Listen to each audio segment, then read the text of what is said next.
something going on today that's never going on this far out from the Super Bowl. This Saturday before the Super Bowl, and this is the way it's always been since I've been with NFL Network since 2003, when we were 11 weeks old, was our first Super Bowl, way back when Tom Brady had only one. It was the first of the back-to-back Super Bowls that Brady and Belichick and the Patriots were going to win in a row. Yes, the first 2 seasons of NFL Network were back-to-back Super Bowl champions, the last ones that ever did it, as the Chiefs are 2 wins away from joining the Patriots in that, and others who have done it in that elite category of winning back-to-back Super Bowls. It was in Houston, and it was the Super Bowl where the Patriots beat the Panthers. And the day before, we were just sitting around. There was really not much live programming. And in our green room, who walked in was John Elway and Barry Sanders. And I'm thinking, what are they doing here? And they were in our green room because it was across from the convention center conference room where the NFL was about to announce the incoming class at the Pro Football Hall of Fame. And that put a light bulb over the head of our executive producer at the time, Eric Weinberger, is just like, so if the players are here and they're about to be introduced in there, and we've got their reactions in here of learning that they're about to be announced in there, isn't that content? Should we make a television show out of it? And eventually we did do a television show out of the press conference the day before the Super Bowl, and I emceed it, and I remember being told by the VP of Exhibits and Communications, the great Joe Horrigan, who would call the guys up who were in town. You know, the Hall of Famers who thought they were going to get in were in town, not knowing if they were going to be voted in, because the vote takes place the day before the Super Bowl every year with the selectors at the Super Bowl, because it's a convention. They're there, they go in a room and they vote. And then after it takes as long as it takes half a day.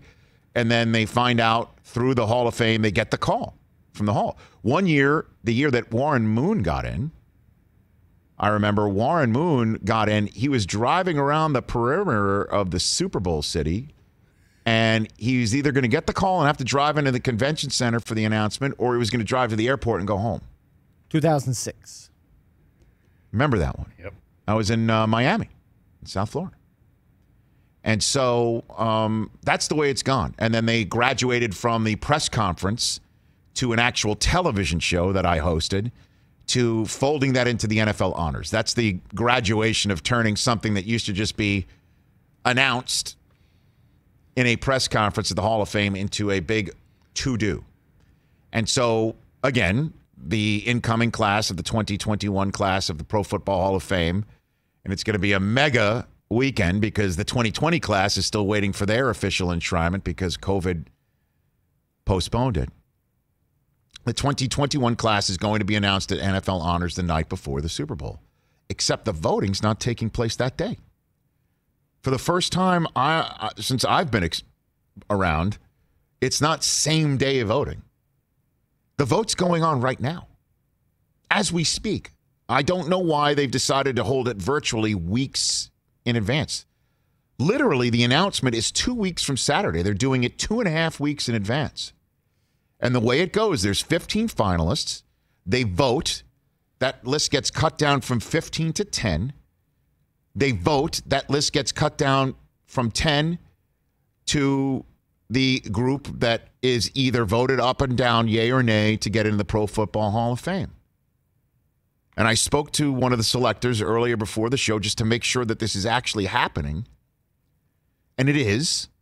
And they've been told that all the information that they're voting on has to stay under wraps. Now, what we'll definitely know today, or in that room, what will be known in that room and on that Zoom, on that virtual room Zoom, you know, where I'm assuming it's password protected, like, you know. I don't know if the password's like what, Canton or HOF 2021. Yeah. I don't know. 2021. I don't know. Hopefully better than Capital that H. Bitcoin password. Exactly. Yeah, that's the Iron Wallet. Yeah, right. But what will be known to the people who vote today is the cutdowns. And then who's the final group of players and men who they're voting up and down on for the Pro Football Hall of Fame. They just won't know who's got in and who isn't from the final list. That will be known and revealed on Saturday before the Super Bowl on NFL Honors. That'll be revealed by whatever accounting firm is in charge of counting the votes and tabulating, which I was told is actually done by encrypted website. So somebody's on a virtual Zoom wherever they are voting on it, and then they're going to vote on a website. And that gets tabulated, and nobody knows whether that gets in or not. So that will be kept secret. Jeez. Okay. And we're assuming on NFL Honors Saturday night, which I'm hearing is going to be mostly done, obviously, by remote from here in Los Angeles. Oh, okay. I'm hearing that the stadium just up the road might be home to NFL Honors and whatever broadcast it is. But I would just suggest, don't get Warren Beatty and Faye Dunaway to announce, whether it's La La Land or Moonlight, because that's the way it's going to be revealed the night before the Super Bowl. But in the same way that I started the show by saying there are a bunch of chatty Cathys in the NFL. I've said that over and over again here. The chattiest group with the loosest lips of anybody I've ever met in my life. And as you know, I've been through grade school. And there's been no looser lip place and group of people than NFL people and NFL media people. Everybody's just chit, chat, chat, chat, chat, chat, chat. How the hell are they going to keep it secret?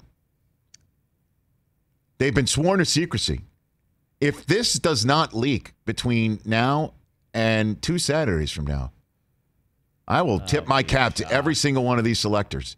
Because also these selectors will probably want to know who they are tight with, who is trying to get in the hall. And if this person, they want to take that person off the griddle for the next 2 weeks, don't get your hopes up.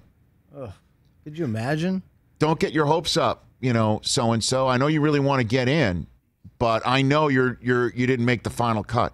And I got to tell you because I'm your friend, and keep it to yourself because I can't let anybody know. Right. And then that person doesn't tell his wife, his agent, his friends. I mean, is that really the way it's going to go? They're just going to pretend to be all happy at home? I don't know why they're doing it 2 weeks plus in advance. I don't know. That I don't have an answer for. But that's happening today.